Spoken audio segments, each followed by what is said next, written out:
right here. Okay. So like I said before, this will be recorded and posted. So if you know someone who's interested in applying to our program and they can't make this or the May session, you're welcome to share this with them. I will send out the link to it afterwards once we upload it. But my name is Melissa Matee. Thank you so much for tuning in today. Thank you for the interest in our program. And thanks for just being with us. I know it's crazy times, so some of us are looking for stuff to do and just trying to keep on track with everything. But this, the goal of this is to just give y'all some information about our programs. In the past, we've had folks apply to the program not quite knowing what it is, what we do. So we really just want to get the word out there about who we are and what we actually do in the county. And at Fulton County Cooperative Extension, we have a couple different agents. I am one of them. I am an agriculture agent, and I also oversee the volunteer program. So I'm the volunteer coordinator for the county. So that's why I'm the one giving this session. So we can go ahead and get started. So Master Gardeners are first and foremost cooperative extension volunteers and educators. And I really want to emphasize the word educator. I know the term gardener, everybody likes to dig in the dirt and, you know, plant plants and prune and harvest and everything like that. But y'all are not going to really be expected to maintain city or county landscaping, you know, things like that. Low impact manual labor like that is not really what we're into. You know, working in community gardens, helping to make landscape plans, things like that. That's more what we're geared towards. Definitely the education-centric aspect. And this whole program is run through Cooperative Extension. And just in case y'all aren't familiar with what Cooperative Extension is, it is, in Georgia, it is statewide. It's technically a national organization.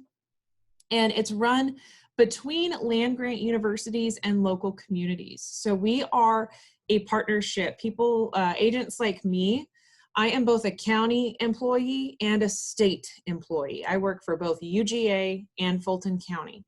So our job is to bring the information that scientists generate at the university level, make it a little bit easier to understand, a little bit catchier, and bring it to our communities who need it. So obviously folks don't really want to read a journal article on every question they have. So that's where we come in with our programming. And our volunteers are an extension of us because we have 2 ag agents for 1.3 million people. So we need those educational volunteers.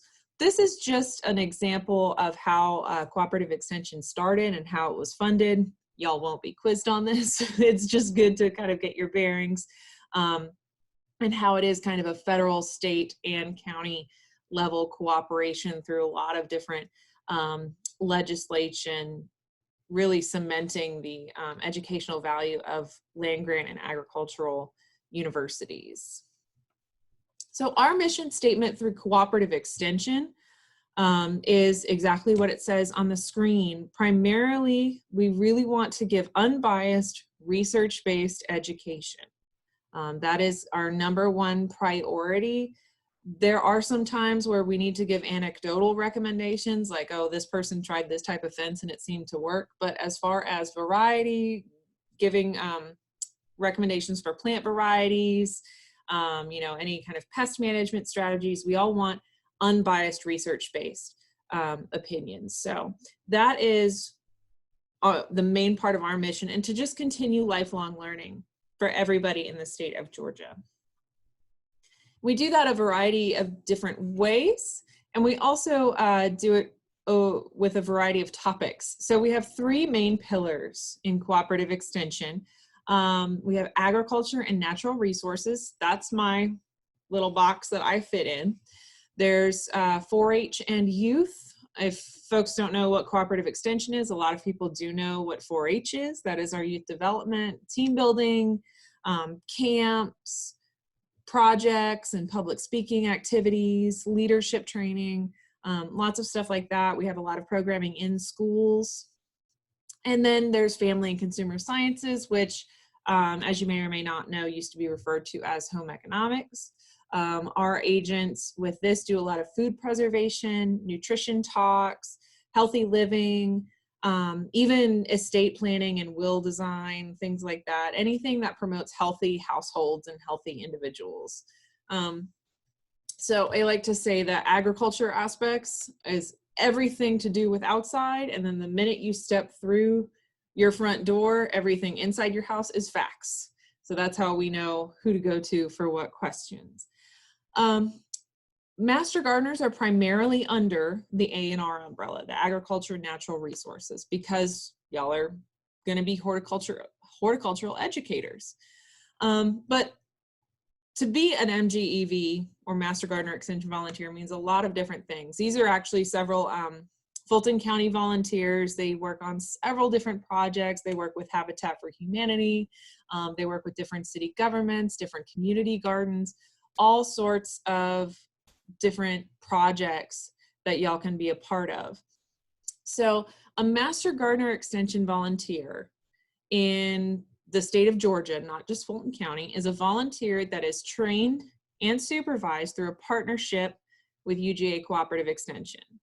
So you will start by going through, well, you start by applying, of course, and then if you're selected, we train you so you don't feel totally lost as far as how to assist the community, and then you continue with your volunteer hours, okay? So you're trained through us. You are a volunteer educator. Again, you're not free manual labor. We are very protective of our volunteers, making sure that we further our mission and we have sustainable projects. And you are also a representative of Cooperative Extension. So that means that you are also kind of furthering that unbiased information.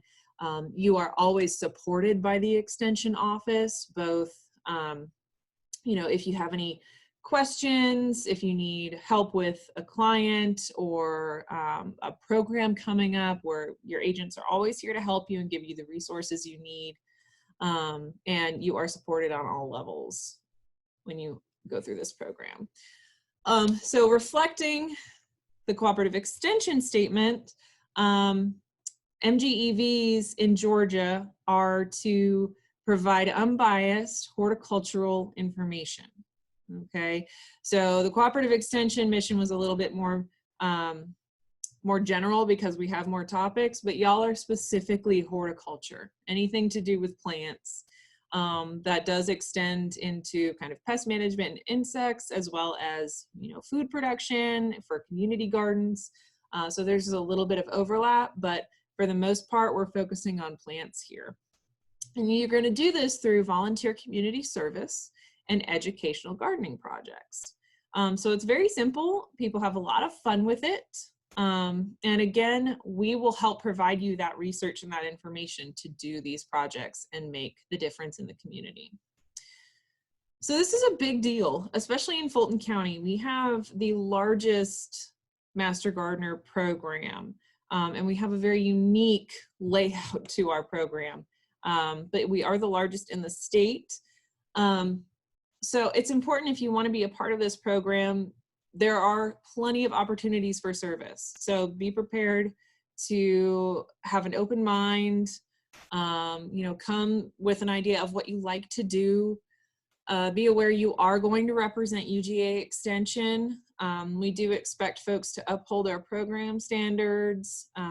We use a lot of Master Gardeners to maintain important community connections as well, because a lot of y'all are going to be our advocates if something happens. Like this year with the budget cuts, a lot of my Master Gardeners Extension was going to have almost a 20% budget cut this year, and Master Gardeners just were not having that because that means no Master Gardener program. So things like that, y'all really being an advocate for Extension and helping us out. And y'all will always make an impact. Even the littlest thing that you do, the littlest recommendation, it may not feel like much, but the impact that especially Fulton County Master Gardeners make is absolutely immense. So as far as actual steps to becoming a volunteer with us, complete the application process. So our applications are posted. They're posted in a couple different places. Some of y'all may have gotten it from the email list. I will also follow up with an email with an actual copy of the application packet. So you're going to complete the application process. We are accepting applications through May 29th. We are still accepting applications for our fall class, and we are crossing our fingers with all of this stuff going on. So I'll kind of go into a little bit more detail about what all that entails. But once you apply, we're hoping in June or July to start the interview process. And then after the interview process, where you sit down with your agents and several veteran master gardeners, then we make our selections, we extend our offers, and then we have our class for the fall. It sounds a lot more intimidating and serious than it really is. Not that you shouldn't take it seriously, but we realize that this is not an actual job. You are volunteers, so we will try to make it as easy as possible for you. So if you are selected for the program, you are required to complete 42 hours of initial horticulture training. So typically when you hear of the Master Gardener class, or you want to go through the class, this is what people are talking about. We're going to meet once a week, and it's going to be for about 4 to 6 hours every day. We have the times and dates on a subsequent slide. And we have specialists coming in to talk to you directly. And we just go over the curriculum step by step, and we knock it all out in those 8 to 10 weeks over the fall. And then once you finish that and you take your final exam, then you just go hog wild on volunteering, because you have the training, you have the knowledge, and that volunteering, that 50 hours of volunteer work is really going to help set you up and give you the confidence you need to move further in the program. Okay, let's see. I'm just going to check the chat and make sure there's no questions. Okay. Now, as far as selection goes, I did mention there's an interview process. It's not anything to stress about. It's just so we can get a feel for where your skill levels are and what projects you may work well with. And also it helps us assign mentors when we get to know your personality. There's also required background screening. This goes all the way back years and years ago. This started at every university back with the Penn State problems, but any extension volunteer who could potentially come into contact with any youth at all is required to have a background screening. Anybody representing the University of Georgia has to have a background screening. This does not include a credit check. We do not run credit checks on you. This is criminal and motor vehicle background screening. And then after the background screening is approved, we go through our orientation, and the date is on another slide for that. And this orientation is mandatory. It would be great to make every effort to attend. This is where you will get your books and materials. You will meet your classmates and get more information on how things are going to go. As far as the actual training, and all of this information is also in the application packet. So I see a lot of y'all feverishly taking notes. This is just an opportunity for me to kind of essentially go through all the information in the packet with you face to face. So the class times are going to be Wednesdays from 10 a.m. to 3 p.m. We tried really hard to avoid rush hour for y'all. And we're going to start on September 9th, and we're going to end on November 18th. As of now, these dates are still good. We are going to reassess the current global situation in July. So I know this isn't ideal having things up in the air, but right now this is the plan. We're going to assess in July, see what we need to do, and go from there.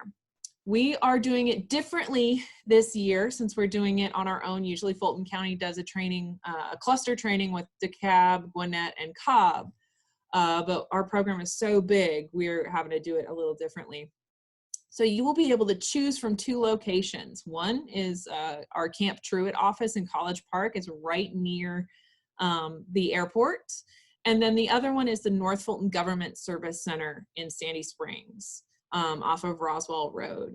So what's going to happen is I foresee a lot of North Fulton wanting to go to the North Fulton Annex, and a lot of people in the southern portion of the county are going to want to come to College Park. We tried to have 2 different locations, so people from Alpharetta didn't have to go to Palmetto or vice versa, and it could be consistent and accessible. And then we're holding these at the same time. So the way we're going to do this, because we are using university speakers, the speaker will be at one venue in the morning and live streamed to the other venue. In the afternoon, we're going to switch. That way everybody gets FaceTime, and you will still be able to ask questions even if the speaker is not at your physical location. So that was just the best way that we've been able to come up with to make it as accessible as possible for everybody.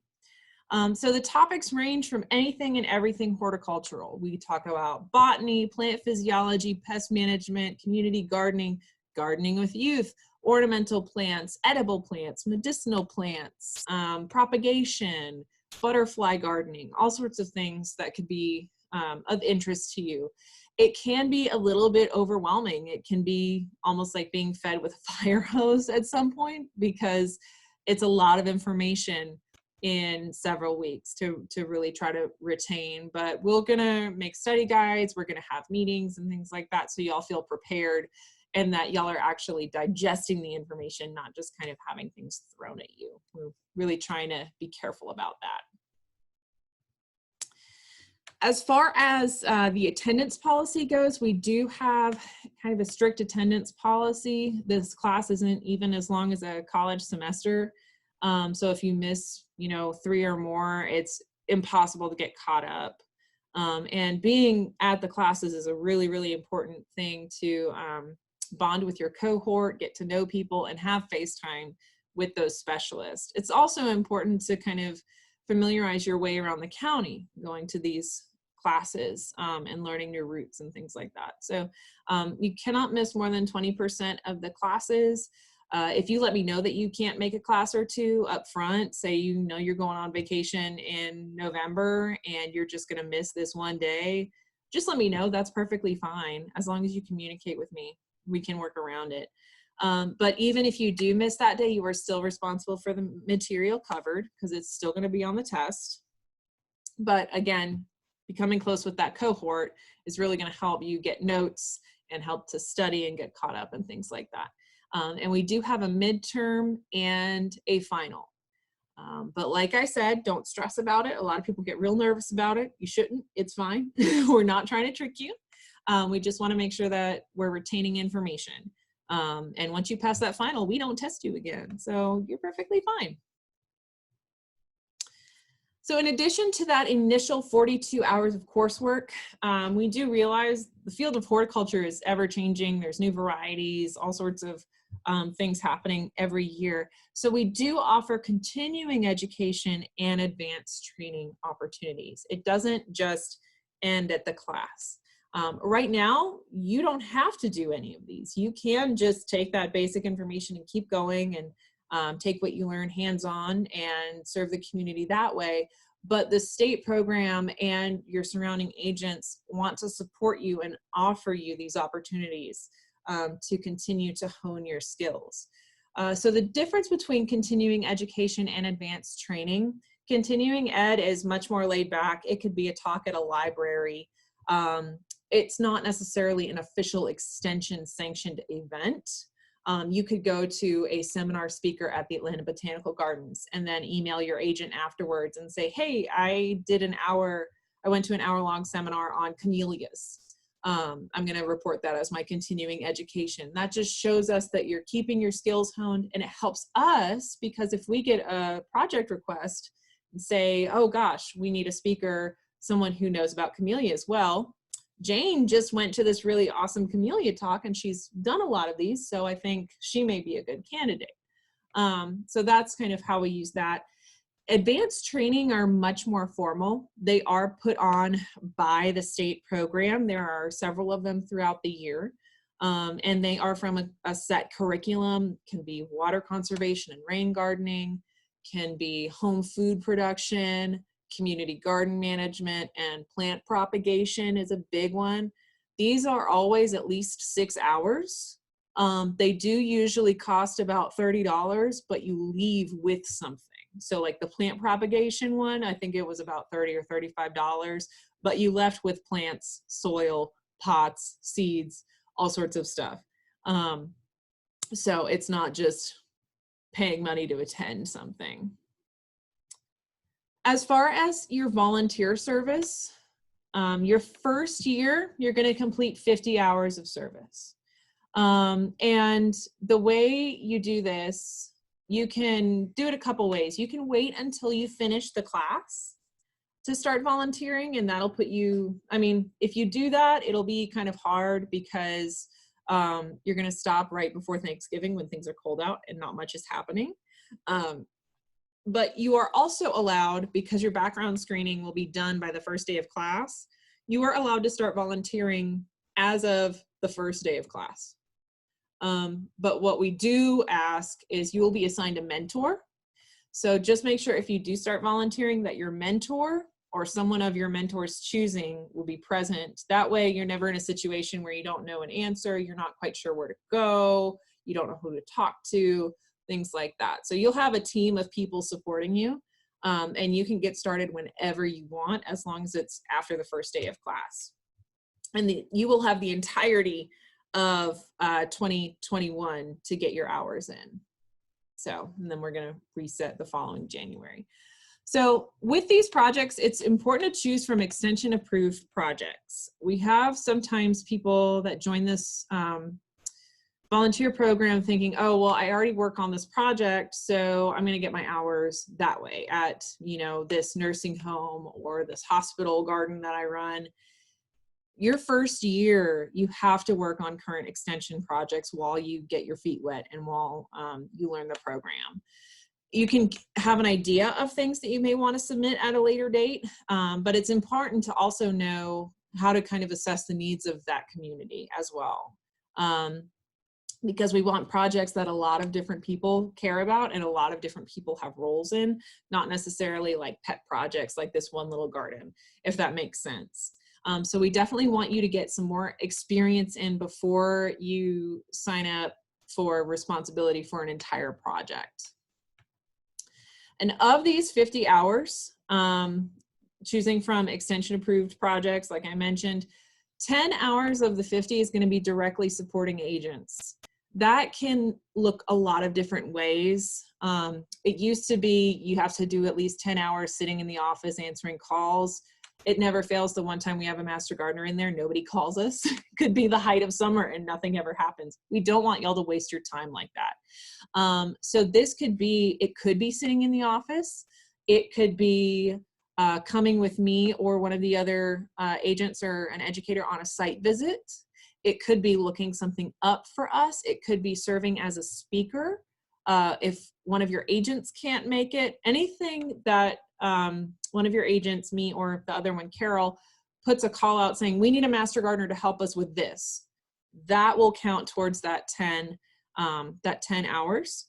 And then 5 hours, an additional 5 hours is going to be on 2 pledged projects. And we can go over this a little bit more at the orientation, but we have a lot of volunteers that kind of finish the class and show up to projects and they don't know the work days. They don't know who's going to be there. They don't really know what to do. They're just kind of thrown in. So we wanted to fix that by giving you a comprehensive projects list the first day of class, or more likely at orientation, and you'll pick them your first day of class. And you just kind of pick a couple different projects that sound good to you and then pledge a couple hours to them. It doesn't need to be a lot. And you don't need to ever go back if that project isn't your cup of tea. It's just to give you some direction to start out so you know what you're doing, because we have a lot to choose from. So just some example projects that we currently work on. We have a lot of community and school gardens. We currently have 3 community gardens, and we do have an agricultural educator who works in the schools. So master gardeners will support her as well. We have demonstration gardens that we maintain. So again, this is kind of where the digging in the dirt and the education kind of marries itself. So yes, you're going to have to dig up the bulbs and split them and things like that and do that aspect of manual labor, but it's your garden. It's an extension garden. There's labeling, there's educational articles all around it. So the primary impact of it is still educational. You can come with me or the other agent to site visits and on-site consults. You can work with city governments to do that as well, help design gardens, run plant clinics. We haven't done a plant clinic in forever because we don't really have the interest from our current volunteers, but that would be a really, really fun thing to do once we are able to again. Help desks and festival booths. We work a lot with local farmers markets. And then we also do a lot of community seminars and workshops throughout the county as well, mainly at local libraries or community centers. So there are 5 pillars of the Master Gardener mission as far as what categories the projects actually fall into. Environmental stewardship, it's obviously going to be a lot more conservation, maybe more native plant, pollinator centric, water gardening, things like that. Gardening with youth, this is a great opportunity to kind of work with 4-H and kind of cross those boundaries a little bit. The value of landscaping, especially in Atlanta, it can really help with real estate and property values to teach people how to landscape their homes and how to kind of increase that curb appeal. Home food production is very important, especially now we're getting so much interest in folks growing their own food. And then the health benefits of gardening. We do have a growing interest in horticultural therapy. So if anybody's interested in that, please let me know. I'd love to do some programming about that. So in the end, what we want to achieve with this program, this is just kind of a sampling of some of the impacts that we've made or some of the impacts we are striving to make. So obviously less yard waste in landfills. Composting is going to be a major part of our curriculum, so learning how to do that. Protecting our water quality, we can do that through green infrastructure and appropriate plantings. Raise property values, like I mentioned, create more jobs because you as volunteers will be able to train people, get people interested in horticulture. Just a lot of different things are possible to achieve through this program. And then after you have successfully completed 42 hours of coursework, your exams, and your 50 hours of volunteer service, which sounds a lot. It sounds like a lot when I put it that way. But most folks are done in about 6 months because there's so much to do here. That is when you are officially recognized as a Georgia Master Gardener Extension volunteer. Typically, we have a graduation ceremony at the end for everybody, and then everybody gets their badge. Just to kind of make it a little bit more special. Obviously this year it's going to be a little complicated, but that name badge that you receive will be permanent. So when you go through the class, you get kind of a temporary trainee name tag, but once you earn your hours and you are accredited, then nobody can take that badge away from you. So a lot of folks wear it with a lot of pride. And then after the first year, there are ways that you can build on your experience and continue to get recognition. So to remain an active volunteer with us, you need to contribute 25 hours yearly. That's just a blanket 25 hours. I'm not going to require 5 of it to be spent in the extension office. There's no stipulations like in your first year, because presumably after your first year, you know what you're doing. You kind of have found your niche. You found your group of people. You know what you like to do. So just kind of keeping your finger on the pulse of new things that may be fun, but we're not going to tell you how to do your time after that first year. You are also encouraged to seek at least 6 hours of continuing education. We've already been over what that is. Just lifelong learning is our mission, so we expect our volunteers to maintain that. Continuing education can be meetings of local horticultural organizations, like I mentioned, like the Camellia Society or the Rose Society, garden clubs, things like that.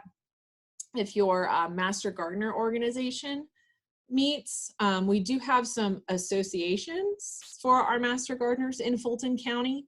So I liken that to when you go to college, you're there to go take your classes.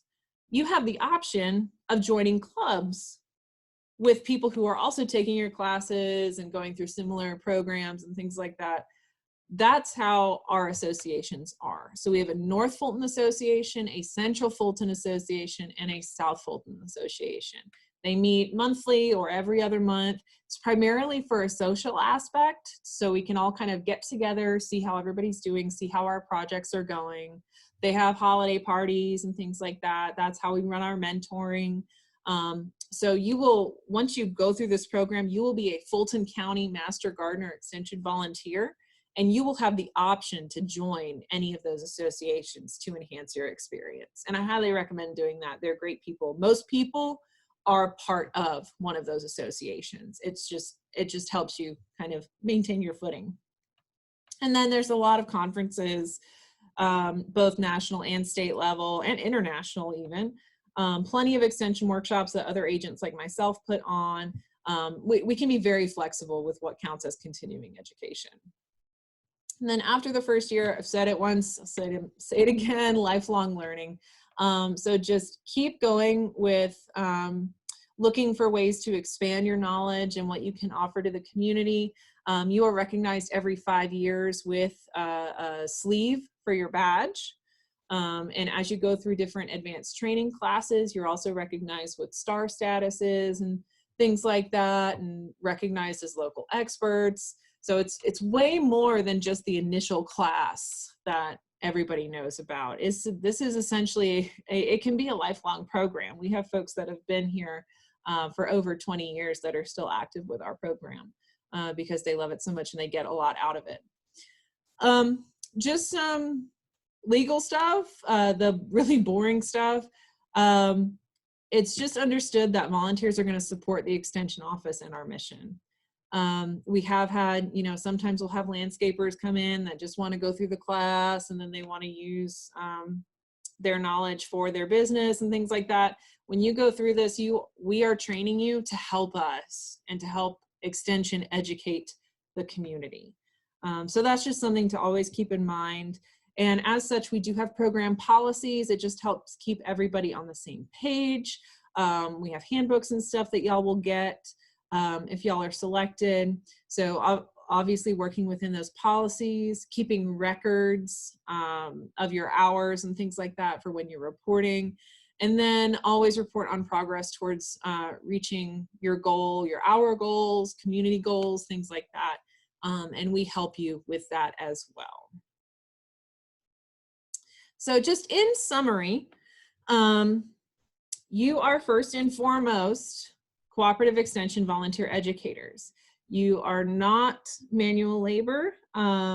You get the opportunity to say no if you are asked to do things. We are very respectful of your time and recognize that you are volunteers first and foremost. But you are also trained community educators. So you are a huge asset to your community with the knowledge that you get from this program. And we like to respect that. And then just every day trying to use horticulture to improve environment, health, and quality of life for your community specifically. One thing I didn't mention, it was on the slide, but it's kind of important. The cost of the class, if you are selected, is $200. This covers books.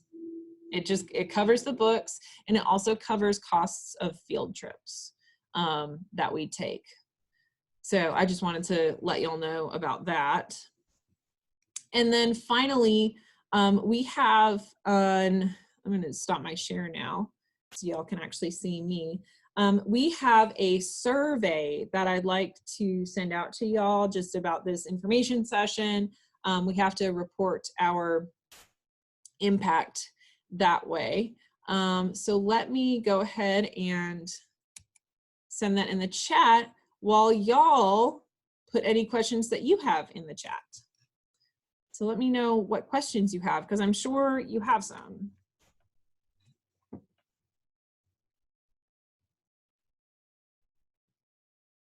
It's a lot of information because our program is so big. Can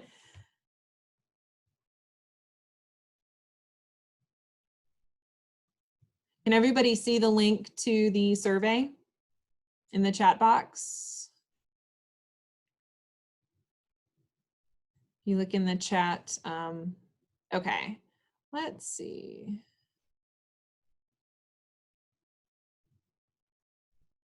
Okay, now I'm seeing nods. Yes, okay, excellent. Just to make sure, if y'all wanted to, you're welcome to message me your email or follow up email with me. Yes, digital signatures absolutely count. So I have been told some of the pages in the application get a little screwy with different versions of Adobe. If there's a page that you're having trouble signing, don't worry about it. Just make a note when you either email it to me, or if you mail it in, just say, hey, I couldn't sign it for some reason on the computer. But yeah, if you're doing it through email, digital signatures count. If you have trouble with any pages, just let me know and we'll figure that out. This program is exclusively for Fulton County. So that question is, do we only cover Fulton County or statewide? Your responsibility as a volunteer will only be to Fulton County. And honestly, if you live up in Milton or Alpharetta, I wouldn't really expect you ever to go inside the perimeter, honestly, because we have those 3 different regions. I know a lot of folks are kind of leery of travel and things like that. We don't want y'all wasting money on gas if you don't have to. But our program specifically is only Fulton County. You have to live in Fulton County to go through with it. And we typically only serve Fulton County residents. There will be opportunities in neighboring counties as you build your reputation. Folks may ask you to come give a talk or a guest lecture at another Master Gardener group. The statewide conferences are all around the state. So if you want to go to one of those, you can travel out of the county, obviously. But all of our projects for our Master Gardeners are located within Fulton County. So what other questions do we have?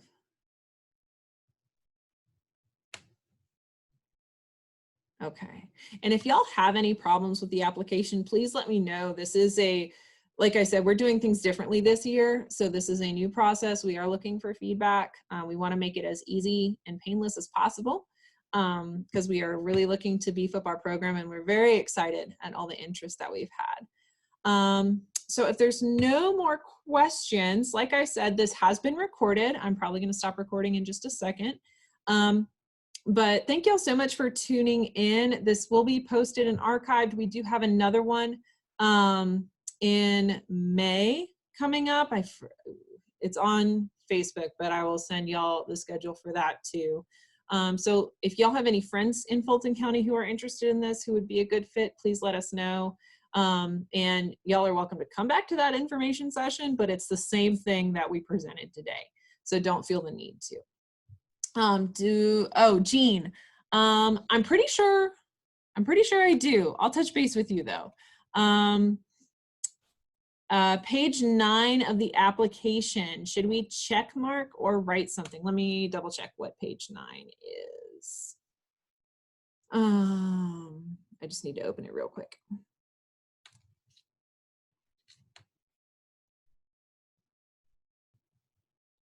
It's downloading.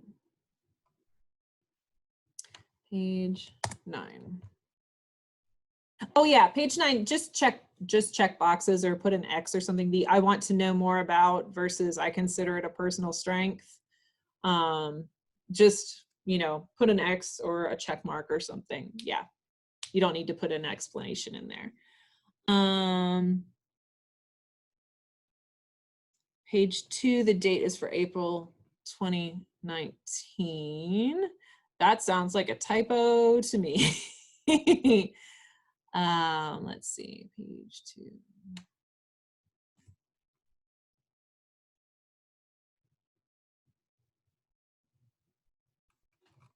Oh, okay. So actually on my page 2, I don't have any dates. Can you verify what that? On page 2, I have the trainee role description or general role description for trainees. Oh, I see. Yep, page 3. Yep.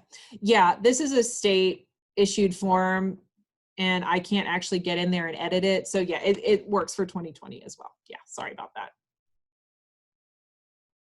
The section of volunteer responsibilities, what does so risk management training, that is also kind of part of that Penn State ramification. So that is a quick quiz. It takes like 10 minutes. It's basically working with youth.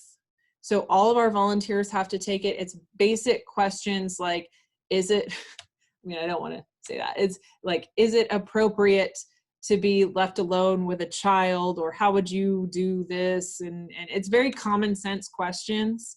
You do need to recertify every year. It's the same quiz every year, and the same answers every year. So it's not a big deal. It's basically just to prevent any kind of unfortunate situations as much as we can. Okay, let's see. Yes, video link for a rewatch, absolutely, that will be provided and posted on our websites. What do I consider knowledge of community resources in the volunteer qualifications? That would be, I mean, for us, we kind of consider it like connections to libraries, if you have a good connection with a local librarian, community resources like other gardening groups, let's see, it could be grants, things like that. Anything within your community that you feel like you can bring to the table. If you're on any like committees, Rotary clubs, Kiwanis, things like that, that could help promote our events. Could be places for venues for educational talks. So that's kind of that's a very vague qualifier, but it means it works for a lot of different things. And that would be kind of a follow-up interview question if that's one of the things that you check off that you have. Okay, well, describe your community resources that you have, if that makes sense.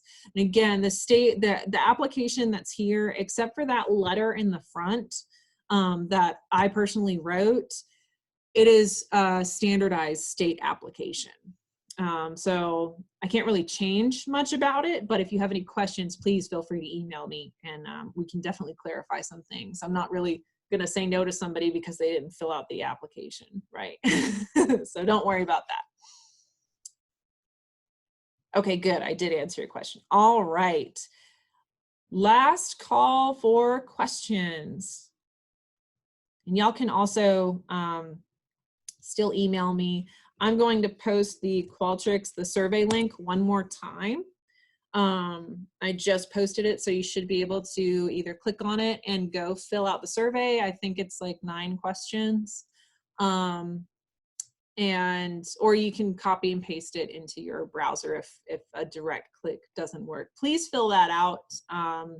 There is some demographic information that's just for if we're audited, we are making sure that we're not favoring any particular groups.